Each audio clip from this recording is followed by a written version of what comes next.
from the Oak Wall Studios in Las Vegas, Nevada.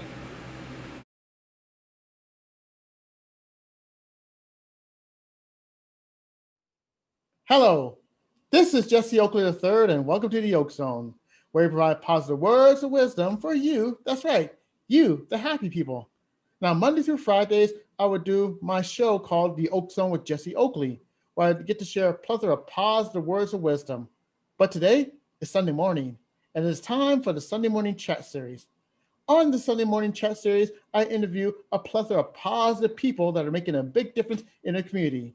Whether they're speakers, writers, yoga instructors, animal rescue volunteers, organ donors, Bitcoin experts, you name it, they will be interviewed here on the Sunday Morning Chat Series. And today, we got ourselves a dynamic show.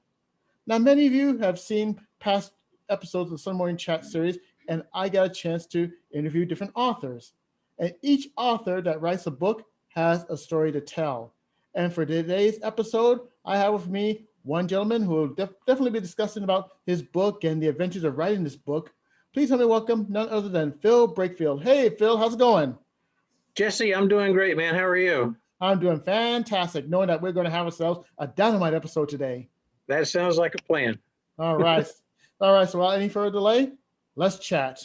Alrighty. Okay. Could you please explain to the happy people what is your new book all about? Well, it's funny you should ask that because when people first ask me about it, I tell them it's kind of like the Seinfeld TV show. It's a book about nothing because it's called The Philly Kid Chronicles: Life, Dogs, and Rock and Roll. And the reason I have all those things in there is that I've obviously experienced some life experiences. I've been huge in dog rescue for a long time. And then way back when I was a really young guy, the rock and roll thing, I toured with Elvis and Three Dog Night and Elton John and John Denver and Neil Diamond and Glenn Campbell and the Moody Blues and Led Zeppelin and on and on and on. And people have always been really fascinated by those stories. And, silly me, I just took them for granted. It's what I did. And people kept saying, "Why don't you write about that?" So that's what I decided to do. And my memory wasn't good enough to fill up a whole book, so I threw some dogs and life stuff in there too. So Oh, I got all the bases covered. all right. That's truly dynamic, man. Now, what inspired you to actually write this book? Well, this is where it gets a little difficult to talk about, Jesse. On April 5th of 2017, my daughter, Jamie, who was 27 at the time, died of a drug overdose. And we found out the night before she passed that without ever telling us, and you'd have to know Jamie to understand this, she signed up to be an organ donor and never told the family. So the organization came to us and told us about that. And they said because she was so young and strong, her organs would directly affect at least 20 lives going forward. So I sat with her the night before. She was in a coma. I'll never know if she heard me or not, but I vowed to her that I would figure out a way to honor that legacy. So I wasn't armed with a whole lot of stuff except life, dogs, and rock and roll stories. So I decided to write the book, and any proceeds from the sales of the book are going to help young people who are battling addiction challenges. So it's kind of an emotional, um, tough thing to follow through on, but I wouldn't change it and I won't change it for the world. I've been so gratified and humbled with the response to the book. And I think it's not because I'm a great writer, it's because of the intent of the book. And so that's how it all kind of came about. I just had a vow to keep, and that's what I decided to do to keep it. Man, bless your daughter and bless you for doing this work, especially for the book, because this is all about happy people making a big difference. And there is no bigger difference than what you're doing right now. And I commend you for that, Phil. Thank you so much. It's a really humbling experience, and the more I do it, and the more I get involved in that community, the more I'm just astounded about how huge the problem is. And, when I started this whole thing, I thought I'm going to be a hero and save a bazillion people. And then I thought, you know what? If I save one, I'll take one. I hope it's a lot more than that. Uh, but whatever it is, I'm grateful for it. And, we'll just keep going. And some of my friends, I'm not sure they're friends anymore, but they keep saying, well, when are you going to start your second book? I said, let me get this first one done and out there first. So there may be another one brewing in there somewhere. I just want to do as much as I can to help young people. All right. Yeah. You certainly are doing that work very well. And what were some of the best moments that you had when it comes to writing this book? It forced me to remember stuff that I had just kind of filed away. In 1969 and 1970, I was just this young guy who was touring with all these rock and roll stars. I had no clue what a treasure chest that was and how much I was learning. It was just what I was doing. So when I started trying to come up with memories to put into the book, I just got to revisit some of these really great stories and those personalities. And I thought, man, oh man, no wonder people are interested in this. This is kind of cool stuff that I did. And then of course I'm really attached to the dog rescue thing. And so, it brought back memories of dogs we've saved and connecting them with perfect families. And it just becomes a fairy tale. And then the life part, again, it forces you to think about stuff that seems as normal as going to Starbucks for a coffee. Well, if you look around, there's a story there. I mean, everybody's got a story. You just have to kind of work on it to bring it out. And when you do, I'll be darned if people don't enjoy it. So, Hey, that is truly fantastic, man. Now, let's say that you meet someone that wants to write a book, that wants to tell their story, and they see this video and are amazed with the story that you came from when it comes to creating this book. If you have any advice for this aspiring person on writing a book and becoming their own author, what advice would you give this person? I would say tune up your radar and just look at life. And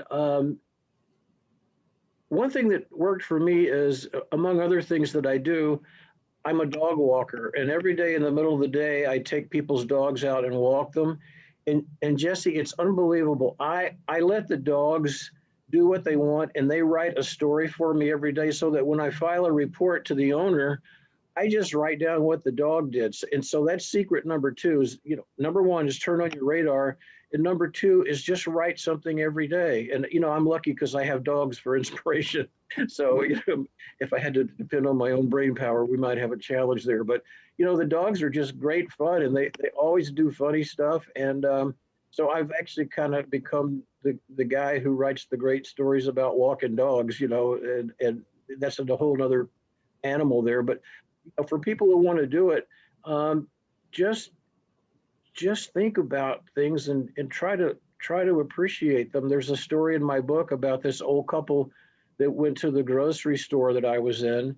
They were very, very old. It was a super busy grocery store, and they were so cute and so sweet. And they went to the prescription counter, and there were young people with phones in their ears and all kinds of stuff going on. And these two were so sweet and so into each other. It was just the most charming thing in the world.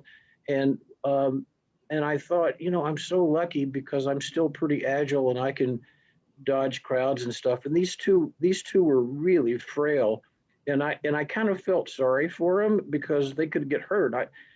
But what happened was, when I left, I turned around and they were just coming out of the store.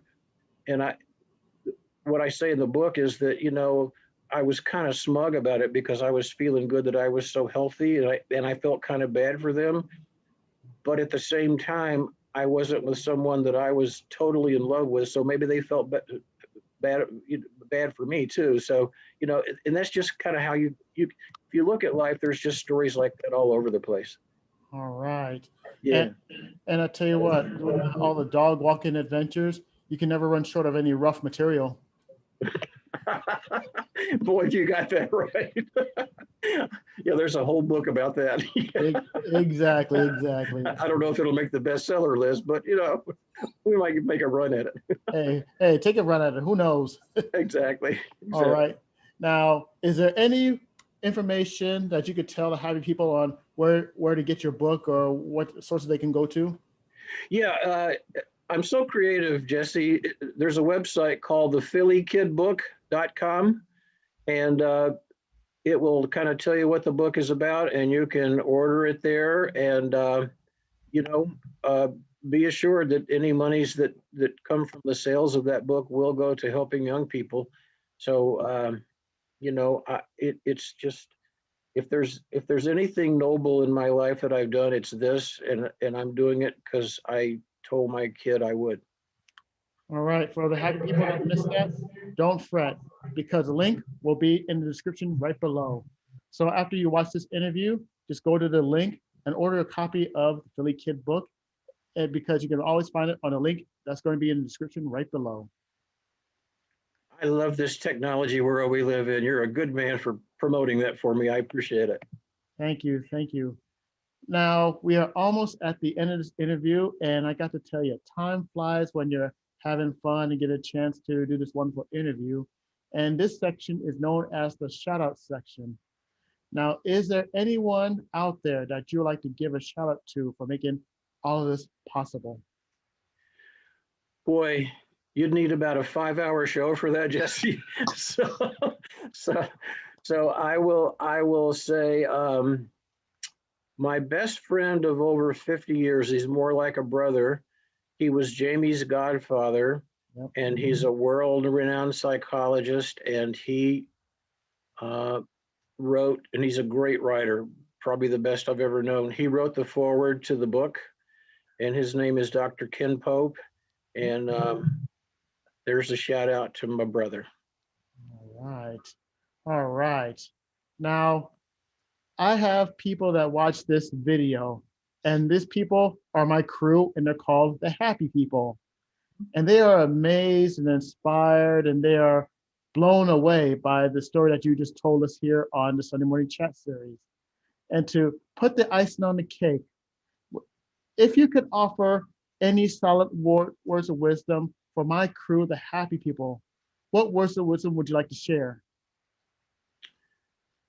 It's so basic, and for me, it was so easy to take for granted. But man, love everyone, and if you've got kids, hug them every chance you get, and they might drive you crazy. Jamie drove me crazy, but I love her to death, and I can't tell you what I would give to have one more hug for her. So just keep them close to your heart and hug them, and be happy that you have them. That's what happy people do. All right. What a perfect way to end this wonderful interview. And on behalf of all the happy people that are watching all over the world, I'd like to take this time to say thank you, Phil, for being a part of this episode of the Oak Zone Sunday Morning Chat series.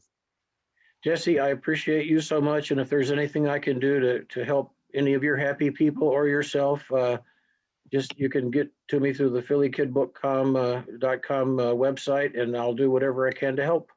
And you know what? I'm going to order a book myself. You know what? This is a nice problem to have. I was going to send you one before this interview, but I ran out. I've got more coming to me, so don't order one. I'm just going to send you one. It's on me. Oh, cool. Thank you. Just make sure to autograph it, and I will give you my address after the taping. If I autograph it, that's going to take the value down. I just might want to keep it plain. Hey, I'll take my chances. I will definitely take my chances. Okay, Jesse. Thank you, man. All right. Now, this concludes this episode of the Oak Zone Sunday Morning Chat series. If you want more plus or positivity, go to YouTube, type my name, Jesse Oakley III, hit the subscribe button, ring the bell, like, comment, and share these videos with other happy people that you know. And when you get to my YouTube channel, click on the Sunday Morning Chat series. Here you get a chance to see past episodes of positive people that are making a big difference in the community that I got a chance to interview, like my friend Phil. Now, ladies and gentlemen, yes, ladies and gentlemen, this concludes this episode of the Oak Zone Sunday Morning Chat Series. Until next time, you take care and remember to always have a fantastic day. Bye.